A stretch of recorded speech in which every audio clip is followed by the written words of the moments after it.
தாய்மார்களே, பெரியோர்களே,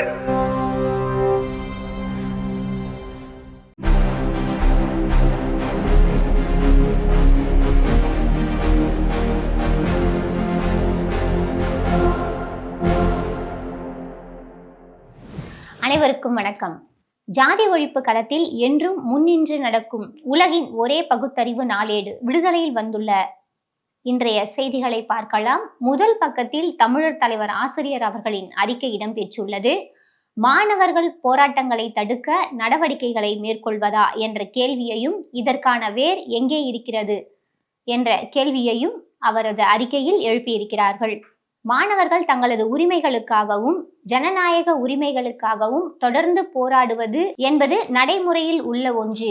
1938 இருந்தாலும் 1950-51 ஆண்டு வாக்கில் இந்திய எதிர்ப்பு போராட்டங்கள் நடைபெற்றது தொடர்பாக இருந்தாலும், தற்போது நடைபெற்றிருக்கின்ற நீட் எதிர்ப்பு போராட்டமாக இருந்தாலும், தேசிய கல்விக் கொள்கை எதிர்ப்பு போராட்டமாக இருந்தாலும், எந்த ஒரு போராட்டமாக இருந்தாலும் மாணவர்கள் முன்னின்று நடத்துவது இயல்பான ஒன்று, வழக்கமான ஒன்று.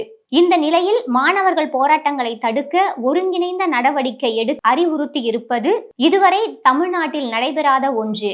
இது மாணவர்களின் உரிமையை மறுக்கும் செயலாக இருக்கிறது. அதே போல நேற்று குஜிலியம்பாறையில் வட்டாட்சியர் விடுத்த சுற்றறிக்கையில் அந்த பகுதியை சேர்ந்த இந்திய கம்யூனிஸ்ட் கட்சி, இந்திய கம்யூனிஸ்ட் மார்க்சிஸ்ட் உறுப்பினர்களின் பெயர், முகவரி உள்ளிட்டவைகளை சேகரித்து வழங்க கோரி, அப்படி வழங்காத கிராம நிர்வாக அலுவலர்கள் மீது துறை ரீதியாக நடவடிக்கை எடுக்கப்படும் என்று சுற்றறிக்கை வந்துள்ளது. அதற்கு எதிர்ப்பு கிளம்பியதும் அந்த சுற்றறிக்கை திரும்ப பெறப்படுகிறது. பிரச்சாரங்களுக்கும் அறவழி போராட்டங்களுக்கும் அனுமதி மறுப்பு, எதிர்ப்பு எழுந்ததும் பின்னர் கொடுப்பது, மாணவர்கள் போராட்டங்களை தடுப்பது, பின்னர் சுற்றறிக்கையை திரும்ப பெறுவது, குஜிலியம்பாறை வட்டாட்சியரின் சுற்றறிக்கை, பின்னர் அதற்காக இடமாற்றம் என்று தமிழ்நாடு அரசின் இது போன்ற நடவடிக்கைகள் இனியும் தொடரக்கூடாது, தவிர்க்கப்பட வேண்டும்.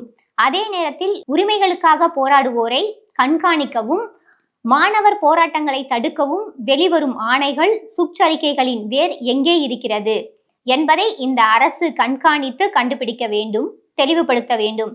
மக்கள் பார்வைக்கு வெளிவந்துவிட்ட சுற்றறிக்கைகள் இவை என்றால், வெளிவராத சுற்றறிக்கைகள் இன்னும் எத்தனையோ சந்தேகங்கள் பலருக்கும் எழுவதை தடுக்க முடியாது. இந்த அரசே இடதுசாரிகளின் ஆதரவினால் அமைந்தது தொடர்கிறது என்பதை யாரும் தனியாக சுட்டிக்காட்ட வேண்டிய தேவையில்லை. தமிழ்நாடு அரசு எந்த திசையில் செல்கிறது என்ற கேள்வியோடு தமிழர் தலைவர் ஆசிரியர் அவர்கள் அறிக்கை விடுத்துள்ளார். 1929 பெரியாருக்கு எதிர்ப்பு இருந்த அதே நெல்லையில் 1946 உற்சாக வரவேற்பு. ஜாதி போதை, ஆணவ கொலைகள் கூடாது என்று பிரச்சாரம் செய்ய வந்திருக்கிறோம். பெரியார் கொள்கைகள் என்றும் தோற்காது, நீர்த்து போகாது. நீட் தேர்வு, உயர் ஜாதியினருக்கான இடஒதுக்கீடு ஆகியவற்றை முற்றாக ஒழிக்க வலியுறுத்தி இருசக்கர வாகன பரப்புரை பயணம் உறுதியாக நடைபெறும் என நெல்லையில் செய்தியாளர்களிடம் தமிழர் தலைவர் அவர்கள் அளித்த பேட்டி இன்றைய விடுதலையில் இடம்பெற்றிருக்கிறது. எதிர்நீச்சலில் வளரும் இயக்கம் என்ற தலைப்பில் இன்றைய விடுதலையின் தலையங்கம் இடம்பெற்றிருக்கிறது. தந்தை பெரியார் தந்த சுயமரியாதை இயக்க கொள்கைகள் என்பது மனிதநேயர்களுக்கு மிக எளிதானது. 2 சொற்களில் அனைவருக்கும் அனைத்தும், அவ்வளவுதான். அதற்கு எவற்றை கை கொள்ள வேண்டும் என்றும் இன்னும் கொஞ்சம் விரித்து சொன்னால் 4 சொற்களில் மானமும் அறிவும் மனிதருக்கு அழகு, அவ்வளவே. சரியாகத்தானே இருக்கிறது. இதில் யாருக்கு என்ன பிரச்சனை இருக்க முடியும் என்றுதான் எல்லோருக்கும் தோன்றும். ஆனால் இவற்றை அடைவதற்கான பாதையில் தந்தை பெரியாரும் திராவிடர் கழகமும் எவ்வளவு எதிர்நீச்சல்களை சந்தித்திருக்கிறது என்பது பற்றிய முழு செய்திகளும் இன்றைய தலையங்கத்தில் இடம்பெற்றிருக்கிறது. முதல்வராக பதவியில் உள்ளவர் குற்றம் செய்தால் அது தொடர்பாக சிபிஐ விசாரிக்கலாமா என்பது குறித்து உச்சநீதிமன்றம் முடிவு செய்ய வேண்டும் என்று அமலாக்கத்துறை வலியுறுத்தியுள்ளது.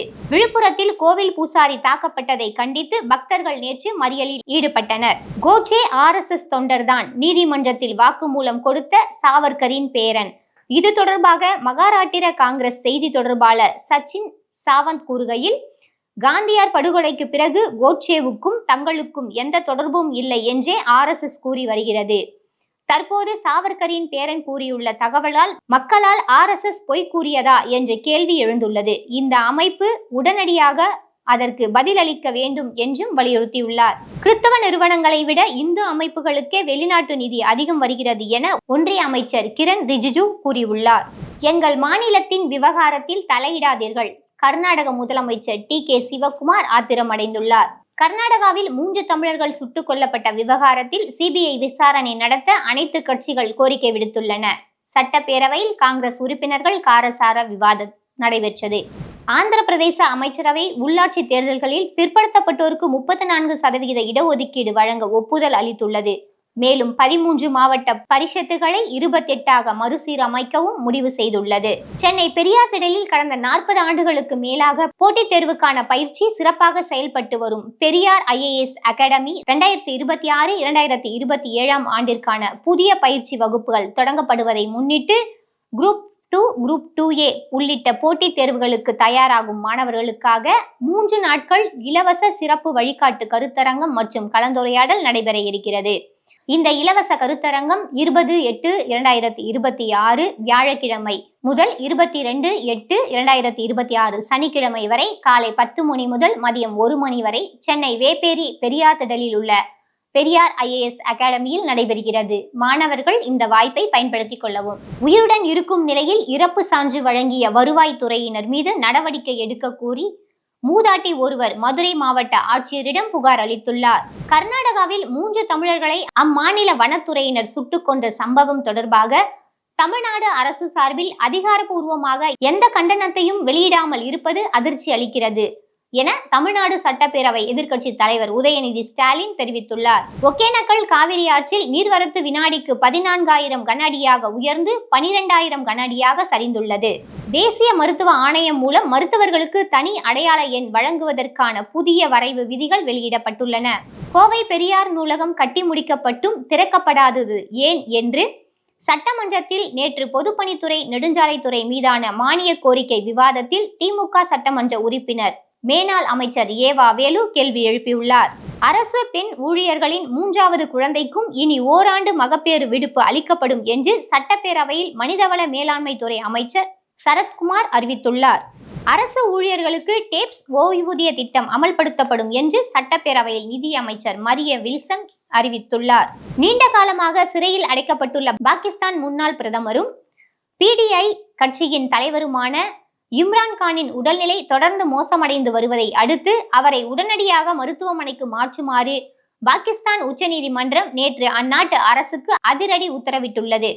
ஈரானுடனான இராணுவ மோதல்களின் எதிரொலியாக வளைகுடா நாடுகளில் உள்ள அமெரிக்க இராணுவ தளங்களின் அளவை குறைக்கவும் அங்குள்ள படை வீரர்களின் எண்ணிக்கையை திரும்ப பெறவும் அமெரிக்க பாதுகாப்பு துறையான பென்டகன் தீவிர ஆலோசனையில் ஈடுபட்டு வருகிறது. தலித் முரசு இதழில் வெளிவந்த பாரதிதாசன் ராமன் என்பவர் எழுதிய டாக்டர் அம்பேத்கரை போலவே விசாவுக்காக காத்திருக்கும் ஒடுக்கப்பட்ட மாணவர்கள் என்ற கட்டுரை இன்றைய விடுதலையில் இடம்பெற்றிருக்கிறது. அம்பேத்கர் உயர்கல்வி திட்டத்தின் கீழ் உதவித்தொகை கிடைக்கவில்லை என மலேசியாவில் படிக்கும் தமிழ்நாடு மாணவர் குமுறல். ஊதியம் வழங்காததை கண்டித்து கோவை செம்மொழி பூங்கா ஊழியர்கள் 250 பேர் நேற்று திடீரென தர்ணாவில் ஈடுபட்டனர். ராமநாதபுரம் மாவட்டத்தில் 3 ஆண்டுகளில் ரூபாய் 25 லட்சத்திற்கும் அதிகமான ஊழல் செய்து லஞ்ச ஒழிப்புத்துறை வழக்கில் சிக்கிய வருவாய் ஆய்வாளர் கார்த்திகேயனுக்கு சிறந்த ஊழியருக்கான விருது வழங்கப்பட்டிருப்பது பெரும் சர்ச்சையை ஏற்படுத்தியுள்ளது.